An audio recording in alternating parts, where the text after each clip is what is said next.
jika kamu mampu. Jadi jika kamu mampu ketika malam Jumat ya, untuk berdiri sholat pada waktu sepertiga malam yang akhir, ya silahkan. Sebab fainah, maka sesungguhnya sepertiga malam yang akhir, sesungguhnya sepertiga malam yang akhir iku saat atau ya iku saatun waktu masyhudatun yang disaksikan, masyhudatun yang disaksikan langsung oleh Allah. Karena saat malam sepertiga malam yang akhir itu Allah berada di langit sab pertama. Allah turun di langit dunia atau ya langit sab pertama itu.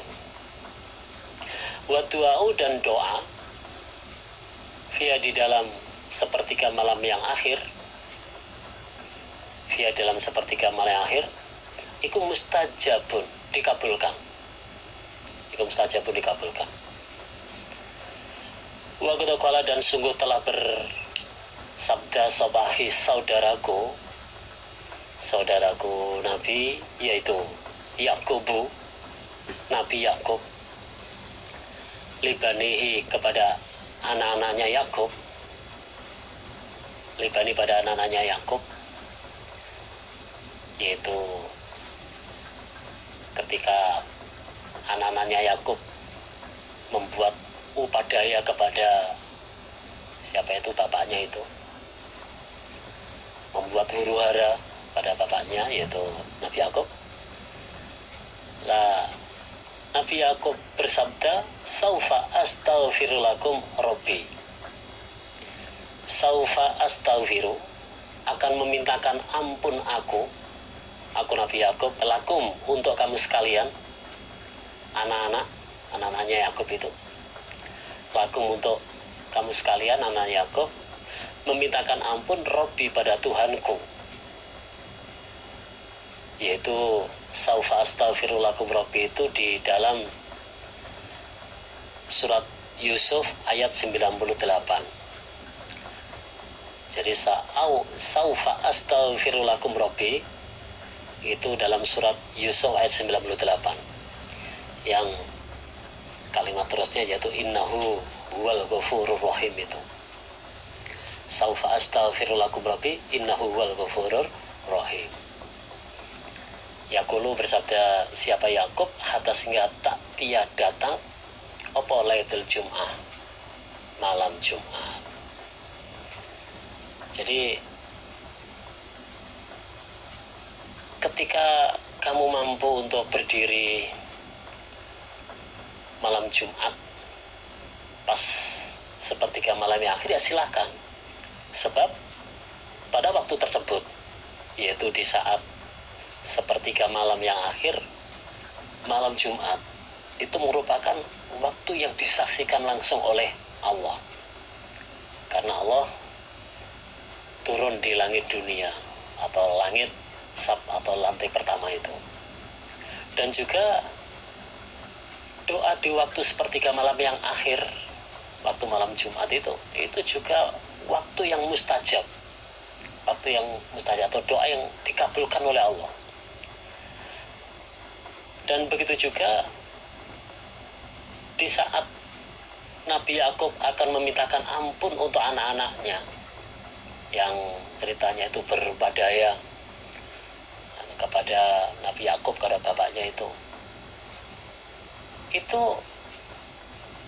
Nabi Yakub juga menunggu sampai datangnya malam Jumat, waktu sepertiga malam yang akhir. Jadi waktu malam Jumat di saat atau pas sepertiga malam akhir itu banyak kefadulan, banyak kelebihan. Nah, kalau memang bisa berdiri untuk sholat waktu sepertiga malam, ya silahkan di malam Jumat itu. Itu kalau mampu.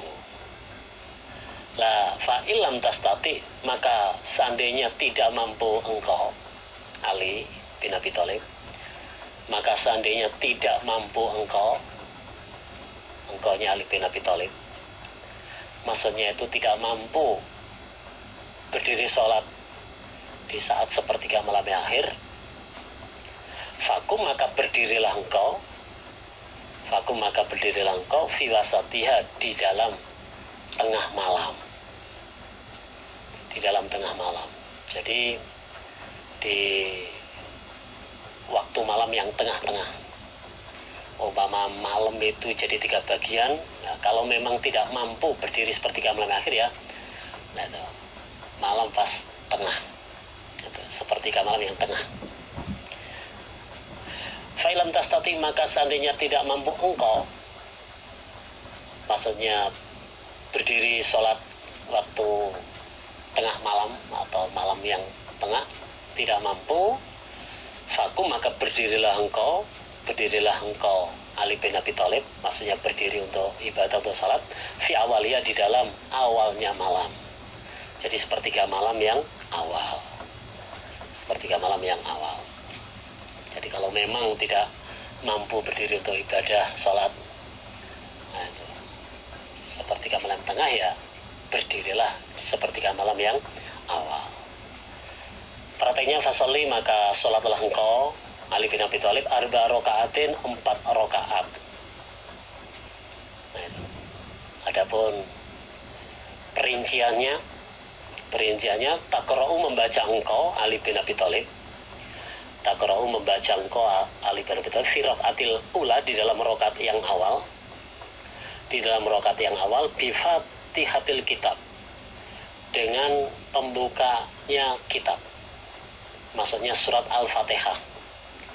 Dengan pembukanya kitab maksudnya itu adalah surat Al-Fatihah. Wa surat Yasin dan membaca surat Yasin. Membaca surat Yasin yaitu nomor surat 36. Nomor surat 36. Jadi prakteknya sholatlah 4 rakaat. 4 rakaat dengan perincian rakaat pertama itu membaca surat Al-Fatihah sampai selesai, sampai amin. Nah, kemudian membaca surat Yasin. Membaca surat Yasin nomor surat 36. Itu rakaat pertama. Wa fi rakaatil tsaniyah. Dan di dalam rakaat yang kedua membaca bi Fatihatil kitab dengan surat Al-Fatihah wa hamim ad-dukhan dan surat ad-dukhan. Surat ad-dukhan yaitu nomor surat 44. Nomor surat 44. Rakaat kedua yaitu membaca surat Al-Fatihah sampai selesai, lalu membaca surat-suratan yaitu surat ad-dukhan. Wa fi rakaatil tsalisah dan di dalam rakaat yang ketiga membaca bi Fatihatil kitab dengan surat Al-Fatihah wa alif lam mim tanzilus sajdah. Wa alif lam mim tanzilus sajdah. Dan membaca surat As-Sajdah atau surat Fussilat. Surat Fussilat. Wa fi rakaatir rabi'ah dan di dalam rakaat yang keempat membaca bi Fatihatil kitab dengan surat Al-Fatihah wa tabarakal mufassal dan surat Tabarok. Surat Tabarok itu nomor surat 67. Nomor surat 67 atau juga bisa disebut surat Al-Mulk. Jadi sholat 2 rakaat dengan perincian bacaan seperti tadi. Faidha faruta maka ketika telah selesai engkau Ali bin Abi Thalib, minat tasyahud dari membaca tasyahud, at-tahiyat itu sudah selesai, fahmad maka memujilah engkau Ali bin Abi Thalib,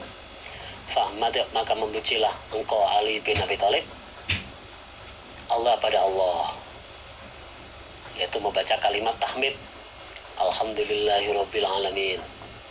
Wasin dan memperbaikilah engkau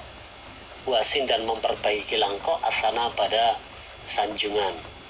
Allahi atas Allah, sanjungan kepada Allah. Nah, itulah contohnya ya.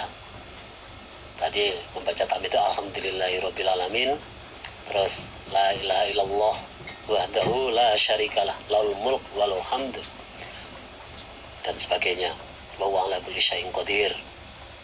Nah, itu merupakan kalimat sanjungan kepada Allah. Wasolli dan mendoakanlah rahmat engkau, atau ya membacalah sholawat engkau Ali bin Abi Thalib, atau dan mendoakanlah rahmat engkau Ali bin Abi Thalib alaiya kepadaku Nabi, alaiya kepadaku Nabi, yaitu membaca sholawat itu Allahumma sholli ala Muhammad dan seterusnya. Wasin dan memperbaikilah engkau, wasin dan memperbaikilah engkau, maksudnya ya memperbaikilah di dalam mendoakan rahmat kepada Nabi, dan memperbaikilah maksudnya memperbaikilah di dalam mendoakan kepada Nabi atau dalam membaca sholawat kepada Nabi. Nah, itu wa ala sairi nabiyina, dan mendoakan terhadap para nabi atau seluruh nabi-nabi. Wala sairi nabiyina, dan mendoakan terhadap seluruh sairi nabi, seluruh nabi-nabi, seluruh nabi-nabi. Nah, itu jadi ya mama prakteknya ya Allahumma sholli ala Muhammad wa ala sairin nabiyyin, ya Allah berilah rahmat kepada Nabi Muhammad wa ala sairin nabiyyin, dan terhadap seluruh nabi-nabi. Nah, wastaghfir, dan memintakanlah ampun engkau, wastaghfir dan memintakanlah ampun engkau, memintakanlah ampun engkau Ali bin Abi Thalib lil mu'minin, untuk orang-orang iman laki-laki, untuk orang-orang iman laki-laki, wal mu'minat, dan untuk orang-orang iman perempuan. Wali ikhwanika, dan untuk saudara-saudara engkau Ali, dan untuk saudara-saudara engkau Ali, yaitu alladzina orang-orang sabakuka yang telah mendahului mereka kepada engkau, sabakuka yang telah mendahului mereka kepada engkau, bil imanin, dengan keimanan. Dan juga mintakanlah ampun, dan juga mintakanlah ampun untuk orang-orang iman laki-laki maupun perempuan, dan untuk saudara-saudaramu, yaitu orang-orang yang telah meninggalkan engkau atau yang telah meninggal dunia dengan keimanan. Jadi orang-orang iman yang sudah wafat itu juga doakanlah ampunan. Nah, itu umpama contohnya ya Allah maghfir lil mu'minina wal mu'minat wali ikhwanina alladzina sabakuna bil iman, dan seterusnya, wala taj'al fi qulubina, dan seterusnya. Itu juga termasuk contohnya seperti itu. Sumakul, kemudian mengatakanlah engkau atau berkatalah engkau Ali bin Abi Thalib fi akhiri dzalika, di dalam akhirnya demikian itu apa tadi, kalimat-kalimat sanjungan. Nah, di dalam akhirnya sanjungan itu kemudian berdoalah atau ya